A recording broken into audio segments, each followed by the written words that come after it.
орта мектепте басталады. Онда біз Сито есімді оқушыны байқаймыз. Біз оның сыныптасына арналған қағазға жазып, онымен жақынырақ танысқысы келетінін білдіргенін көреміз. Егер ол оның өтінішін қабылдаса, ол бақытты болады. Сосын оны байқамай үстеліне қалдырады. Сыныптасы үстеліне қайтып келгенде, ол қағазды көреді және онда не жазылғанына таң қалады. Содан кейін ол тікелей эфир бөлмесіне барады. Ол мектеп радиостанциясының мүшелерінің бірі. Ән шыққаннан кейін ол газетке қайта қарайды және әлі күнге дейін Цитоның оны ұнататынына сене алмайды. Біз оның оны байқаған бойда абдырап қалғанын көреміз және оның да оны жақсы көретінін түсіну оңай. Біз Сатоның мектептегі ең танымал және ең сымбатты бала екенін білдік. Қыздардың көпшілігі оны жақсы көреді, өйткені ол сабырлы, өзін өзі күтетін және спортпен де айналысады. Ол оған жақындағанда, ол кекештеніп орнында қатып қалады. Досы Джунра оған жақындап, оны шетке сүйреп апармайынша, ол орнынан қозғалмайды. Олар кетіп қалу үшін. Олар бірге серуендеп жүргенде, Рода одан: егер Сато сенімен бірге болғысы келетінін айтса, сенің реакцияң қандай болар еді? Деп сұрайды. Алдымен Джунра бұл сұраққа таң қалады, бірақ ол жоқ деп жауап береді.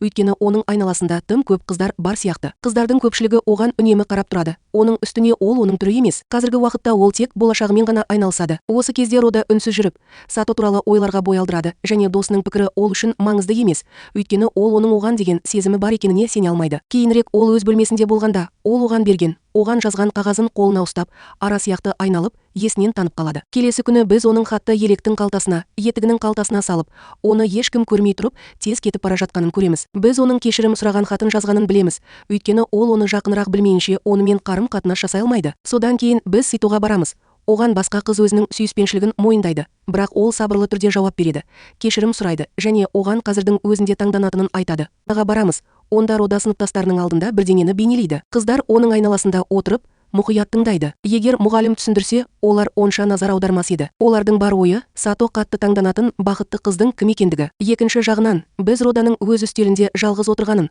оларды тыңдап отырғанын және олар айтып отырған қыз екенін айтудан ұялатынын байқаймыз. Тағы бір сабақ кезінде ол үстелінің тартпасынан елеуіштен бір жапырақ қағазды байқайды. Онда оның жауабы бар. Онда ол бір-бірімен жақынырақ танысуда ешқандай проблема жоқ екенін айтады. Ол оқығанына таң қалып, кенет орнынан тұрады. Мұғалім мәселені шешкісі келеді деп ойлағанға дейін, бірақ ол кешірім сұрап, оған аздап импульсивті болғанын айтады.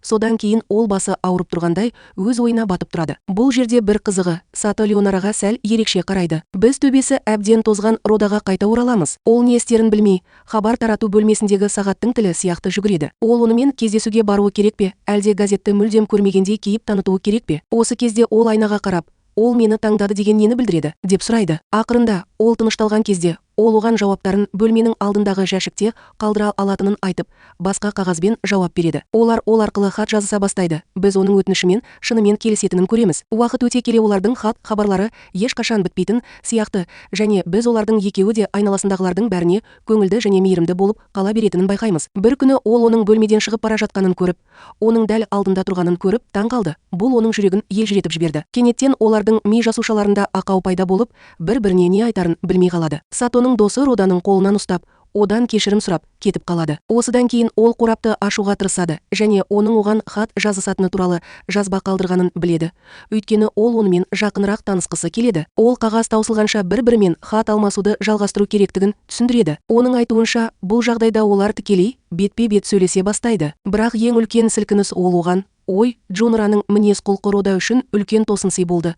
Өйткені ол оның досына ғашық екеніне сенімді. Оның көңілі қалғаны анық. Біз Юираның мектепте танымал екенін және оның байсалды мінезімен танымал екенін білеміз. Ол заң профессоры болғысы келеді. Бір күні ол барлық студенттер жиналған семинарда болды. Осы кезде Рода Сатоның сөйлеп тұрған кезде Юнираға таңдана қарап тұрғанын байқады. Ол басынан өткерген ауыр жағдаймен не істерін білмей дал. Ол өзінің Джунра емес екенін және күнделігін оған қайтаратынын түсіндіріп, оған қағазға жазуды ұйғарады. Біз оның аяқ киім шкафына барып, оны сол жерден тапқанда, оның абдырап қалғанын көреміз. Оның жүйкесі қысылып, жерге құлады. Осы кезде ол онымен сөйлесуге рұқсат сұрайды. Оның Джунраның жақын досы екенін біле тұра, ол одан ол туралы сұрайды және Джунраның онымен ол туралы сөйлесіп жатқанын білгісі келетінін айтады. Ол оған Юнираның оның түрі емес екенін айтқанын айтудан бас тартады. Бірақ ол досының оған шынымен не айтқанын біледі. Ол оған ақшаны қайтаратынын, оған жақын арада SMS жіберетінін және ол бақытты болатынын. Осыдан кейін Рода онымен жалғыз досы ретінде сөйлесуді шешті.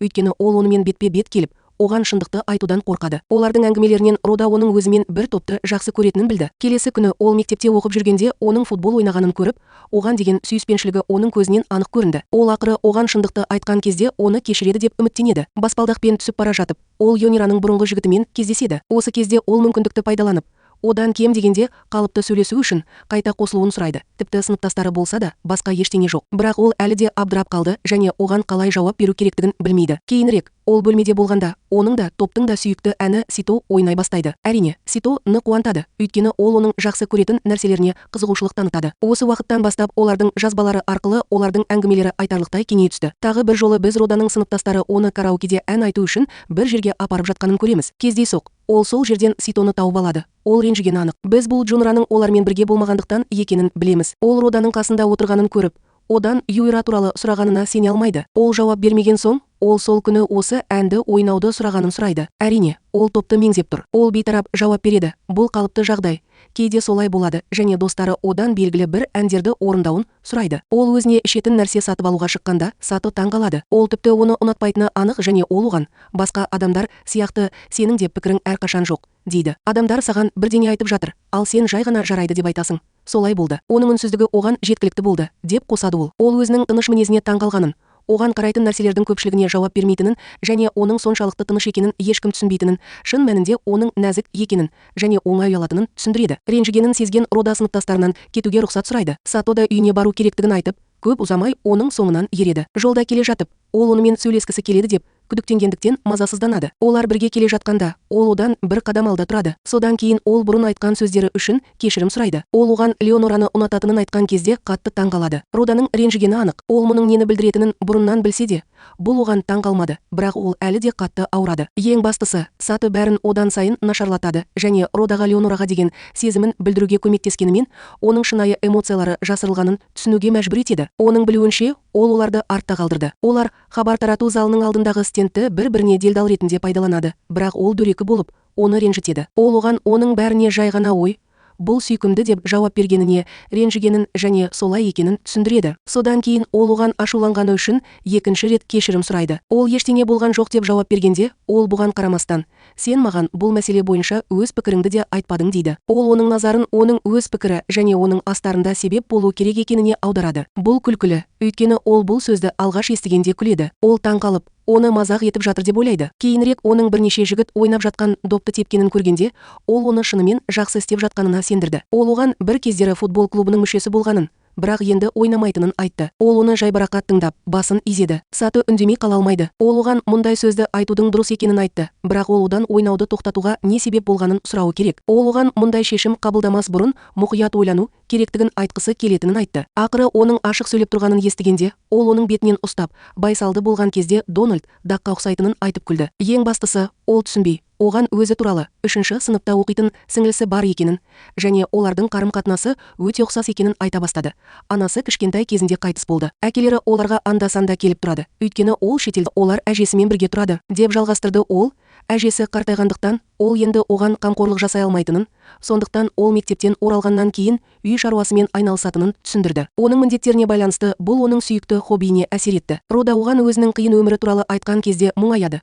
Сондықтан ол оған үміт береді және ол бұрын қол жеткізе алмаған нәрсеге қол жеткізе алатынына сенімді болуы керек деп сендіреді. Оның таланты болғанша, ол қайтадан қол жеткізе алады. Қазір болмаса да, бұл кейінірек болатыны сөзсіз. Оның сөздері оған қатты әсер еткені анық және оның оған деген ерекше сезімі пайда бола бастады. Тағы бір жолы ол Сайла мен Юнирамен бірге болды. Олар мейрамханада дәмді нәрсе жеді. Сайла Юнираның тіркеу парағына назар аударды. Жұмаға арналған таңдауы туралы сұрағанда, Юнира оған заң факультетіне түсетінін айтты. Рода туралы айтатын болсақ, Скилла одан бұл туралы сұрағанда, ол әдеттегідей әлі де тартынатынын айтты. Скилла сабырлы түрде сүйгісі келетінін және сүйікті болғысы келетінін айтты. Солай болды. Келесі күні мектепте Скилла мен Рода бірге серуендеп, Сатоны досымен бірге көреді. Достар, ол олардан Унира туралы сұрайды, ал Сайла Родаға бұрылып, Сато оны жақсы көретінін сұрайды. Сонымен бірге Сайла Юнираның әдемі екенін және оны жақсы көруге лайық екенін мойындайды. Содан кейін ол Сатоға орта мектептен бері тәнті болғанын мойындайды. Осы кезде Рода шошып кетті де, сен де оған тәнтісің бе? Бірақ Сайла оны бұған сендіреді. Оның әңгімесі олардың арасында құпия болып қалуы керек және сыртқа шықпауы керек деп сендіріңіз. Бұл ғана емес, Сайла Родадан көмек сұрайды. ал Рода еш ойланбастан келіседі. Уақыт өте келе олардың сыныптастары Роданың әндердегі талғамының бір жақты махаббат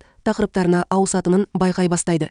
Кейде ол тек әндерді тыңдайды. Сито жақсы көретін топтың әндері. Ол үйде болған кезде ол Сатодан досының айтқан әндері бұрынғыға қарағанда жақсы естілетіні туралы жаңа жазба табады. Роданың ренжігені анық, өйткені ол оған сөйлесіп жатқан адам Юйра емес, Рода екенін айтқысы келеді, бірақ ол қорқады. Мен оны дұрыс түсінбеймін және оны өзімшіл деп ойлаймын. Соған қарамастан, ол оған хабарлама жібермеуге қарсы тұра алмайды және олардың хабарларын жалғастырады. Осы уақытта біз Сатоның жаттығу кезінде дәптерінен оның сөздерін оқып жатқанын көреміз және олар оған өз ісін жалғастыруға батылдық пен құмарлық береді. Келесі күні Сайла Сатоның досы Роузбен кездеседі. Ол оған өзімен бірге ойын-сауық саябағына баруды ұсынады. Ол келіскен кезде ол оған Сатоның да сонда болатынын айтып, Джунраны өзімен бірге алып кетуін өтінеді. Сайла сабаққа келе салысымен өзін жайсыз сезініп, көңіл күйі туралы айтады. Роданың жүрегі мұны естіген сәтте дірілдейді. Өйткені ол Юйра мен Сито сөйлесіп, оның Юйраның орнына жазбаларға жазып жатқанын білуі мүмкін деп қорқады. Ең бастысы, Сато Родаға олармен бірге жүруді ұсынады. Осылайша топ үлкенірек болады және ыңғайсыздық болмайды. Алғашында бұл идеяны жоққа шығарғанымен, ақыры жағдайды қабылдайды. Демалыс күні ол мұқият дайындалып, не киетінін өзі таңдайды. Біз оны ойын-сауық саябағына алғашқылардың бірі болып келгенін көреміз. Сато оны көргенде, оның сыртқы келбетіне тәнті болғаны анық. Оның күнделікті киімі мен шаш үлгісі мектептегі киімінен мүлдем өзгеше. Қыз оған қарап, сезімін жасыруға тырысады және оған бұлай әрекет етпеуін айтады. Ол әлі де оны шынымен ұнататынына сене алмайды және бәрі өзгере бастайды. Юйра келіп, Сатоның жүзіндегі таңданысын байқаған кезде, ол Юйраның оған көңіл бөлетінін де түсінеді. Біз Роданың Сайланы барлығымен таныстырып жатқанын және олардың барлығы бір-бірімен танысып жатқанын көреміз. Сато сәл абдырап қалған сияқты, бірақ Родаға оны көргеніне қуанышты екенін айтады. Ең бастысы, олардың барлығы ойын-сауық саябағында тамаша уақыт өткізді. Бұл күн ойындарға, күлкілерге және әзілдерге толы болды. Барлығы бірге тамақтанып жатқанда, Рода Сато мен Юйраның бір-бірімен өте жақсы араласатынын байқады. Олар оңай араласады және өте дос сияқты. Роданы қатты ренжітетін нәрсе ол оларды тамаша сәйкестік деп санайды. Осыдан кейін Сато қоқысты тастауды шешті. Сол кезде ол Родадан қандай сусын алғысы келетінін сұрайды. Әдеттегідей, ол не болса да деп жауап береді және ол бұл туралы оны мазақ етеді. Ол оған қызыл бұршақ сорпасын әкеліп жатыр. Ол таң қалды. Ол мұны қалай таңдады? Ол оған бірінші болып бірдеңе айтқанын еске салады. Ол оны алып, дәмін татады. Бір қызығы, ол оны шынымен жақсы көреді. Бұл жерде ең бастысы, ол оның назарын қайтадан өзіне аударады. Өйткені ол әлі де бір кездері айтқан мәселемен күресіп жатыр. Оның өз пікірі жоқ. Ол оған ұялшақтықпен жауап беріп, бұл оның табиғаты екенін айтады. Бірақ кенеттен Сито үнін өзгертіп, бұл оның кез келген жағдайдан ләззат алудың артықшылығы екенін және бұл жақсы нәрсе екенін білуге мүмкіндік береді. Оның сөздері оны шынымен бақытты етеді. Әсіресе ол оған ойындардың бірінде жеңіп алған қонжықты сыйлағанда. Күннің аяғында ол Сито мен Юйраның ат арбасында бірге мініп бара жатқанын көргенде мұңаяды. Олардың бір-бірімен жақсы араласатыны және бір-бірімен толық үндес болып көрінетіні анық. Сол күні кешке ол үйде болған кезде, Рода ойын-сауық саябағына барудың көңілді болғанын дәптеріне көзіне жас алып жазып алатын. Келесі күні хабар тарату бөлмесінде Сато онымен сөйлесіп, оған ағылшын алфавитінің дұрыс айтылуын үйренуге көмектесетін кітап береді. Кейінірек біз Роданың ағылшын тілі емтиханында бірінші орынға ие болғанын білеміз. Ол өте жақсы баға алмаған Сатодан айырмашылығы. Ол әзілмен оны осы пән бойынша ең жоғары балл алғанын естігенін айтып, ағылшын тілінен сабақ беруін сұрап, оны қорқытуды шешті. Кетер алдында ол өзінің аккаунтының атын жазып, оған береді. Басқа жолы ол оны кітапханада күтіп отыр. Ол жаттығуға келеме деп ойлайды. Кенеттен ол оның алдына шығып, оның үйіне жаттығуға келуін ұсынады. Қыз қатты шошып кетті. Ол орнында қатып қалды. Ал оның оған мылқау қарап тұрғанын байқаған кезде ол шошып кетті. Ол оған әжесі мен сіңлісінің үйде болатынын еске салады. Сондықтан алаңдайтын ештеңе жоқ. Олар серуендеп жүргенде Джунра оны тоқтатып, оған радиобайланыс курстарына жазылу үшін парақшасын берді. Рода оған біраз уақыт сөйлеспегеніне қарамастан көмектескені үшін алғыс айтады. Біз Сатоның бір сәтке Юйраға тым көп көңіл бөлгенін байқадық. Бірақ көп ұзамай олар өз жолдарын жалғастыруда. Олар Роданың үйіне келгенде, ол оқуға мүлдем көңіл бөле алмайды. Оның көзқарасы бөлмені аралап, декорацияға таңданады және олардың талғамы мен стилі бірдей екенін түсінгеніне қуанышты. Олар жаттығу жасап жатқанда, оның сіңлісі Шекер оларға шай мен тәттілер әкеледі. Сол күні кешке Сито Родуды үйіне шығарып салады. Кенет ол оның қолынан ұстап, баскетбол алаңына қарай тартып алғанына таң қалады. Ол оған баскетбол ойнауды үйреткісі келеді. Ол допты себетке түсіру үшін тізесін бүгіп, білектерін қалай дұрыс жылжыту керектігін көрсете бастайды. Ол мұны бірнеше рет көрсетіп, оның қимылдарына назар аударуын сұрайды. Қыз мұны 1, 2, 3 рет сынап көреді.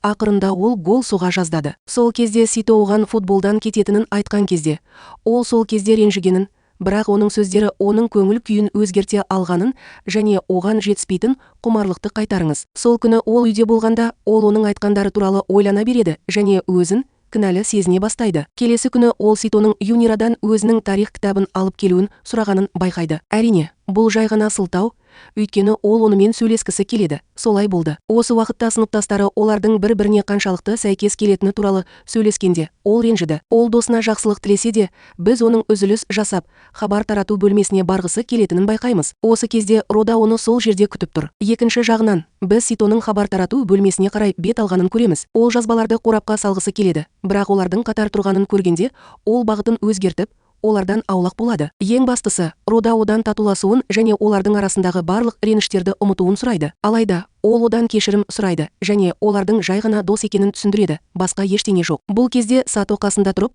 олардың айтқанының бәрін тыңдайды. Кейінірек, ол үйде болған кезде, ол оның айтқандары туралы тағы да ойланатын болады. Содан кейін Сатодан хабарлама келеді. Онда ол ағылшын тілінен алған бағалары онымен бірге оқығаны үшін, жақсарғаны үшін алғыс айтады. Осы кезде ол мүмкіндікті пайдаланып, келесі күні кездесуді сұрады, өйткені онымен маңызды нәрсе туралы сөйлесу керек. Содан кейін біз оның оған бәрін айтуды шешкенін білеміз. Келесі күні ол сыныпқа келіп, сол жерден бірнеше қызды тауып алды. Сыныптастары Родадан сол күні таңертең қасында тұрған әдемі бала туралы сұрады. Ол айта бастады. Олар оның басқа мектептен екенін айтып, онымен кездесуін өтінді. Ол келісті. Сол кезде Рода оның қасында оған тәнті болатын тағы бір адамның бар екеніне назар аударудан тартынбады. Ол түсінбейді. Мұны естіген бойда ол оған бұрылып, оның жақсы емес екеніне сендіреді. Оның сөздері тұзақ, яғни ол Сатоның таңданысын жасырғысы келеді және қызғаныштан қиналады. Ол Юнираны айналасындағы ұлдардың назарын жақсы көреді деп айыптайды және барлық әңгімелер қыздардың қызғанышына айналады. Юнира оған рұқсат етілген нәрсенің шегінен шықпауды ескертеді. Содан кейін Рода сыныпта жалғыз қалады. Ал бұрынғы жігіті оның ренжігеніне сендіреді, өйткені ол бұлай болғанын, олардың арасында соншалықты алыс болғанын қаламады. Осы кезде Сато пайда болады. Ол оған шындықты айту үшін үстелдің тартпасынан дәптер алмақшы болды. Бірақ ол оның алдынан шығып, оның қолынан ұстады. Екеуі де мектептің төбесіне шығады. Ол оған достарының төбелесіп қалғанын және ол істің ортасында болғанын айтуға батылы барады.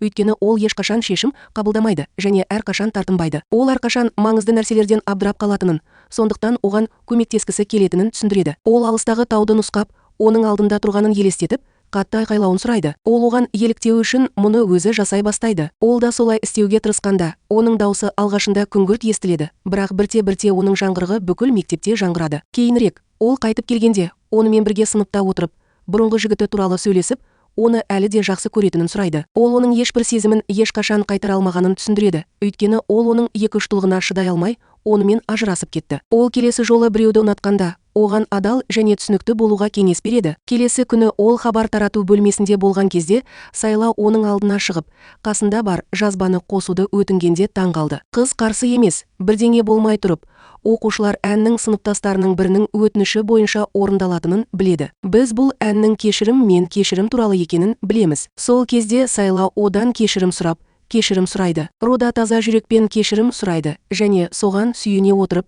екеуі бірге кешкі ас ішеді. Екінші жағынан, біз Юнираның хабар тарату бөлмесіне қарай жүгіріп бара жатқанын байқаймыз. Ол төбелеске қатыспаса да, оны бастамаса да, олардан кешірім сұрайды. Біз үшеуінің татуласып, қалыпты жағдайға оралғанын көреміз. Олар бірге түскі ас ішіп отырғанда, Джунира бөлменің сыртында қандай да бір қозғалысты байқады. Осы кезде ол сыртқа шығып, бірнеше минуттан кейін қолына жазба ұстап қайтып келді. Оны ашқанда, ол Родадан ішінде жазылған сөздердің мағынасын түсіндіріп беруін өтінді. Әдеттегідей, Рода не деп жауап берерін білмей, одан кешірім сұрады. Юнира мұңайып кетіп қалады. Тағы бір жолы дивизиондар арасындағы жарыстың уақыты келді. Роданың командасы ойнап жатқанда, Сато жақын жерде тұрып, оның гол соғуын күтіп, оны бақылап отырады. Доп оған тиеді де, оны себетке лақтырмас бұрын, ол өзінің жаттығуын есіне алады. Шынында да, ол гол соғып жатыр. Кейінірек, Сато сыныпқа кіріп, оның үстеліне қараған кезде, ол өзінің сүйіспеншілігінен бас тартқысы келмейтіні және ол мұны ешқашан жасамайтыны туралы жазба тауып алады. Осы кезде Сато бұл сөздердің өзіне арналғанын сезеді. Біз назарын аударған Родаға қайта ораламыз. Қараңызшы,